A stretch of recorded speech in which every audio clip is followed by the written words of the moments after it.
암이나 만성 질병이신 분들에게 도움이 될 만한 식이요법이나 영양요법, 예를 들면 예방할 수 있는 거나 아니면 치유할 수 있는 이런 거 따로 있을까요?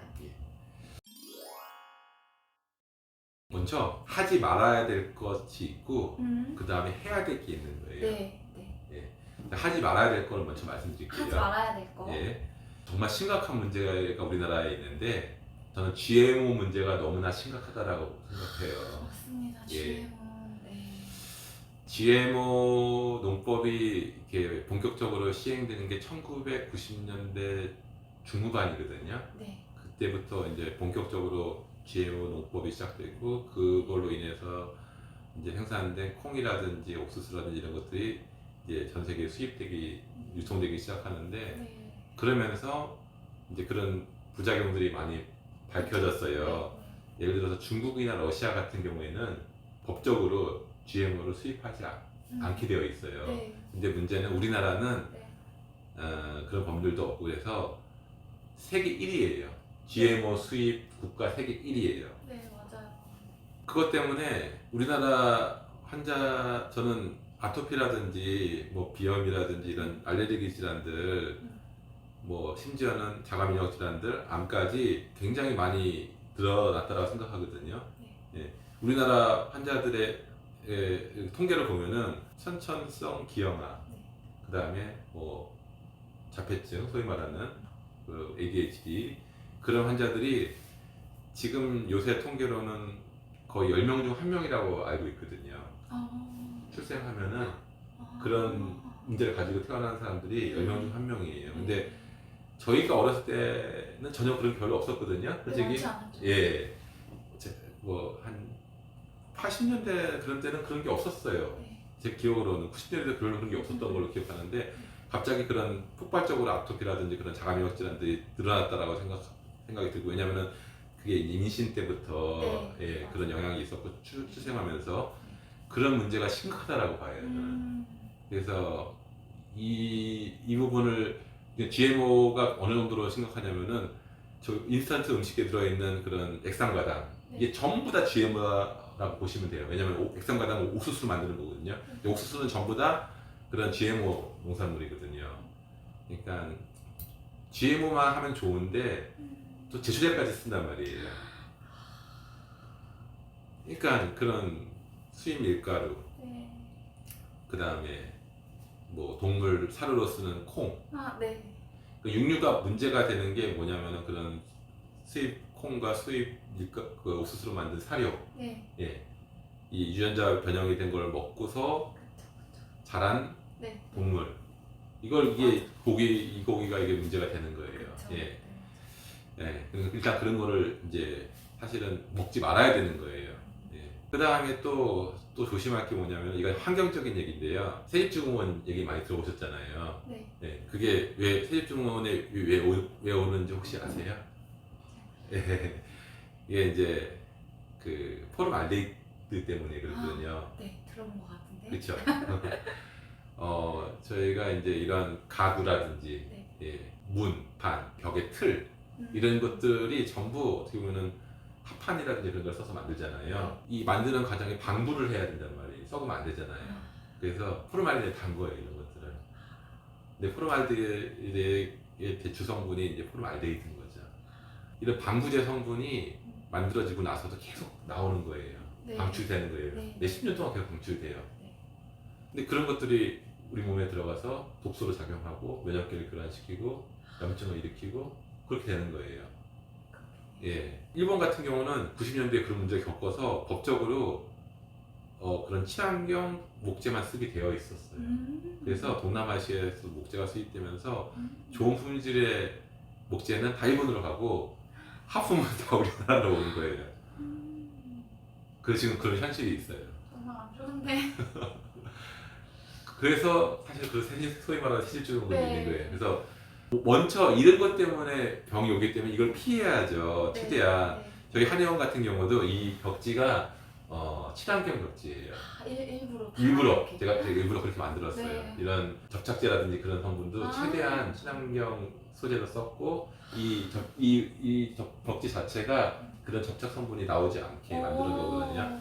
환자분들이 오시는 곳이니까 더 신경을 쓰시고. 예, 뭐 암이라든지 그런 난치병 환자들이 오기 때문에 여기서라도 네. 여기서 나쁘게 가시면 안 되잖아요. 그쵸. 예, 그래서 좀 비싸게 하지만은 일부러 그렇게 와. 해놨거든요. 집에서 생활하실 때도 그런 거 신경을 많이 쓰셔야 돼요. 그렇구나. 환기도 잘 시켜줘야 되고 네. 저희 뭐 미세먼지, 황사 이런 것 때문에 문 닫고 있으라고 그러잖아요. 문제는 문 닫고 있으면은 이런 포름알데히드 같은 경우는 더. 꽉 차 있는 거죠. 환기가 사실 돼야 되거든요. 가장 좋은 거는 그런 환경에서 살지 않아야 되고 또 그런 환경에 살 수밖에 없으면 환기라도 잘해야 돼요. 예. 이런 문제가 있습니다. 그럼 이 두 가지인가요? 예. GMO랑 예. 세습증후 예. 그런 이 두 가지를 일단은 피하셔야 피하셔야 되고요. 할 예. 거. 이거 두 가지. 지금 두 가지 말씀드렸고요. 네. 세 번째로는 네. 유기농으로 드신 채소라든지 그 곡식을 먹어야 돼요. 예. 그렇죠. 예, 당연한 건데 어떻게 보면 네. 이 관행농의 문제가 있어요. 땅의 지력이 쇠했기 때문에 예를 들어서 제가 알기로는 이제 사과의 비타민 C 같은 경우는 1950년 정도에 사과 한 개 들어있는 비타민 C를 저희가 지금 먹으려고 하면은 한 사과 40개를 먹어야 된다라고 알고 있거든요. 왜냐면 계속 경작하고 그런 바람에 땅의 지력이 다 쇠한 거죠. 미네랄이 다 부족한 거죠. 그럼 모양은 크고 맛은 좋고 하지만은 실질적인 영양소는 별로 없는 거죠. 열량만 높다 뿐이지. 그래서 그런 것들을 피해야 되거든요. 잘 아는 정말 좋은 농부가 있는데요.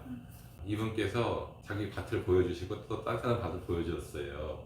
생강을 키우시거든요. 생강을 키우시는데 키우게 되냐면은 자기가 농사를 짓다 보니까 뭐 김치도 담가서 먹어야 되고 반찬에다가 생강을 써야 될 때가 있었는데 다른 사람 밭을 보니까 생강밭을 보니까 도저히 그거 사 먹을 수 없겠더라. 자기가 모든 농사를 다 짓는 건 아니잖아요. 네. 그래가지고 본인은 이제 친환경 농사를 지으시는 분이니까 네. 문제를 알기 때문에 자기는 이렇게 짓는다라고 하면서 밭을 보여주셨어요. 네. 그래서 정말 그 두 밭을 보니까 차이가 많이 나더라고요. 예, 특히 뿌리 채소 같은 경우는 다 그 땅을 통해서 영양분을 빨아들이고 그게 남아 있잖아요. 네. 그러니까 농약이라든지 제초제라든지 이런 것들이 많이 함유할 수가 있거든요. 뭐 이 자체들은 휘발리기도 하지만은요. 그래서 그런 최대한 관행농으로 짓지 않은 유기농 야채라든지 네. 쌀을 먹어야 된다라고 저는 생각합니다. 네. 그 다음에 그러면 이제 해야 될 것, 네. 해야 될 것 중에서 이제 현미, 채식 네. 말씀드렸었고, 네. 그다음에 밀순녹 생즙 네. 말씀드렸고, 또 하나 말씀드릴 것은 히포크라테스 스프라는 게 있어요. 히포크라테스 스프? 예. 어. 처음 들어보셨어요? 네. 예.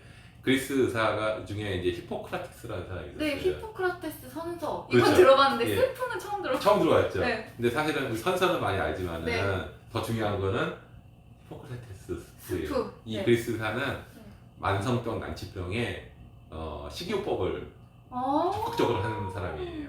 와우. 네. 그럼 옛날에 한 방법이니까 뭐 효과가 없지, 뭐 오늘날도 있을까? 옛날 방법인데 네. 그렇게 생각할 수 있잖아요. 근데 이거를 독일의 막스 거슨이라는 의사가 자기 치료법에 적극적으로 이용을 했어요.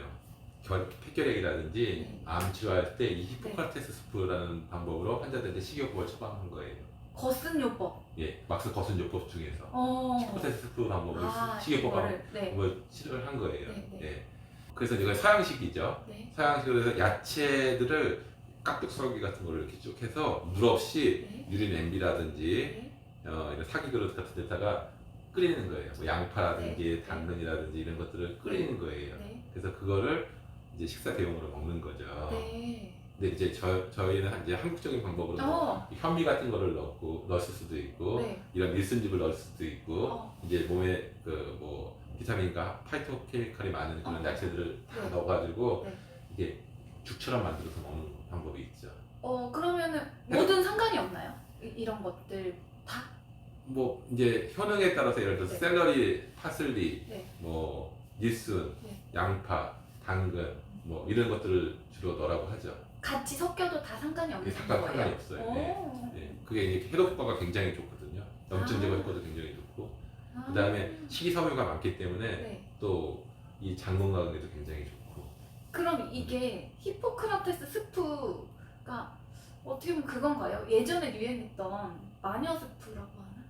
마녀 스프? 마녀 스프 아닌가?